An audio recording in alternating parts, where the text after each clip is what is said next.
Guys, welcome back to my channel. তো এখন বাজে দুপুর 12টা। তো এখন থেকে ভিডিওটা আমি শুরু করলাম। তো এখন খুব বৃষ্টি পড়ছে, তো সকাল থেকে খুবই ওয়েদার খারাপ। তো জাস্ট ওয়াও। তো সেই জন্য ভাবলাম এখন একটা দারুণ রেসিপি করা যাক। তো চলো, এই হচ্ছে ওয়েদার আজকের। জাস্ট ওয়াও, খুব বৃষ্টি পড়ছে সকাল থেকে। তোমরা আবার ভেবো না যে আমরা জঙ্গলে থাকি, এটা হচ্ছে আমাদের বাড়ির ব্যাক সাইড। তো চলো, আজকের এই ওয়েদারে আমাদের কি রেসিপি হচ্ছে সেটা তোমাদের সাথে শেয়ার করে নিই। আজকের রেসিপি হলো বোয়াল মাছের পাতুরি। তো চলো দেখে নাও যে বোয়াল মাছের পাতুরি কিভাবে আমরা করছি। তো মা ফার্স্টে মাছগুলোকে একটা বাটিতে ঢেলে নিল। দেন তারপর এই মশলাগুলো ম্যারিনেট করছে মাছের সাথে। তো চলো দেখে নাও কিভাবে ম্যারিনেটটা হচ্ছে। তোমরা যে যেরকম ঝাল খেতে পছন্দ করো, তো সেই আন্দাজ মতন তোমরা ঝাল নিয়ে নেবে। তো এখানে পেস্টে আছে হলুদ, লঙ্কা, শুকনো লঙ্কা এবং ধনেপাতার পেস্ট আছে। তোমরা যদি চাও যে শিলনোড়ায় বাটবে, তো শিলনোড়াতেও পেস্ট করতে পারো। দেন এবার তোমরা যদি চাও যে মিক্সিতে পেস্ট করতে, সেটাও তোমরা পারবে। তো একসাথে ম্যারিনেট করার পর দেন আমরা দিয়ে দিলাম হচ্ছে সর্ষের তেল। সর্ষের তেল দিয়ে আমরা এই মাছগুলোকে ম্যারিনেট করে নেব। সাথে যে পেস্টটা তোমরা বানিয়েছো, সেই পেস্টটা দিয়েও একসাথে ম্যারিনেট করবে। উপর দিয়ে একটু ধনেপাতা কুচি একটু ছড়িয়ে দেবে, এটা সেন্টের জন্য।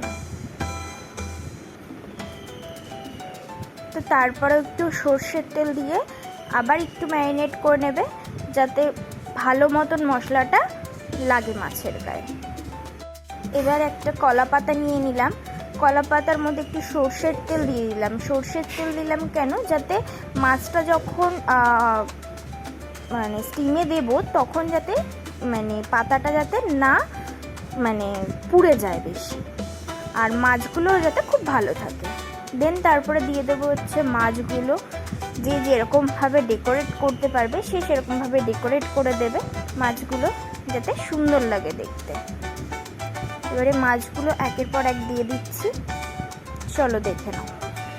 কি বন্ধুরা, দেখে তোমাদের কি জিভে জল আসছে? তাহলে কিন্তু এই রেসিপিটা তোমাদের বাড়িতে করতেও কিন্তু কেউ ভুলবে না। তো চলো দেখে নাও কীভাবে মাছ পাতুরিটা হচ্ছে। অনেকে কিন্তু মাছ পাতুরি এইরকমভাবে করে না, অনেকে কলা পাতায় মুড়ে করে, বাট আমরা কিন্তু এইভাবেই মাছ পাতুরিটা করছি। তো দেখো, কেউ যদি এইটাতে এই মাছ পাতুরিটা দেখে ভালো লাগে, তো এই রেসিপিটা তোমরাও করতে পারো বাড়িতে। দেন তারপরে চলে আসলাম এবারে স্টিমে বসানোর জন্য।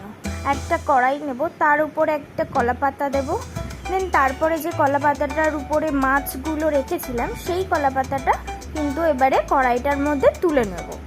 উপর দিয়ে একটু ডেকোরেট করার জন্য একটুখানি ধনেপাতা ছিটিয়ে নিলাম, যাতে একটুখানি সুন্দর লাগে দেখতে।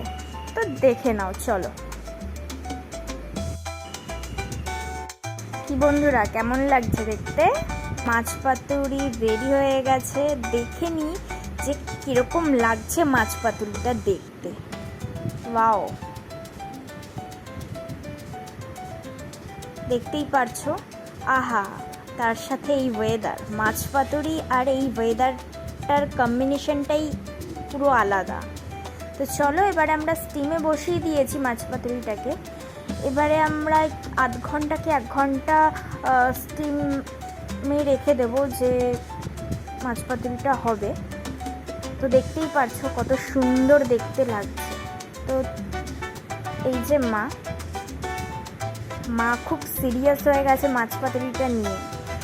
তো তোমরা যারা যারা খেতে চাইছো, তো তারা কিন্তু চলেই এসো। তো চলো বন্ধুরা, এবার আমরা মাছটা নামিয়ে নিলাম। এবার একটা প্লেটে রাখলাম কড়াই থেকে। প্লেটে নেওয়ার পর এবার যে মাছটা উল্টানোর পালা। এবার একটা কলা পাতায় নিয়ে মাছটাকে ঠিক যেভাবে প্লেটটা আছে সেভাবেই আমরা উল্টে নেব। কিন্তু তো চলো এবারে আমাদের মাছ পাতুরি রেডি। তো দেখে নাও মাছ পাতুরিটা আমাদের কেমন লাগছে। তো অবশ্যই কিন্তু কমেন্টসে জানাতে কিন্তু কেউ ভুলবে না যে আমাদের মাছ পাতুরিটা দেখতে কেমন লাগছে। খেতে হলে কিন্তু রেসিপিটা পুরো ফার্স্ট টু লাস্ট দেখতে হবে কিন্তু বন্ধুরা।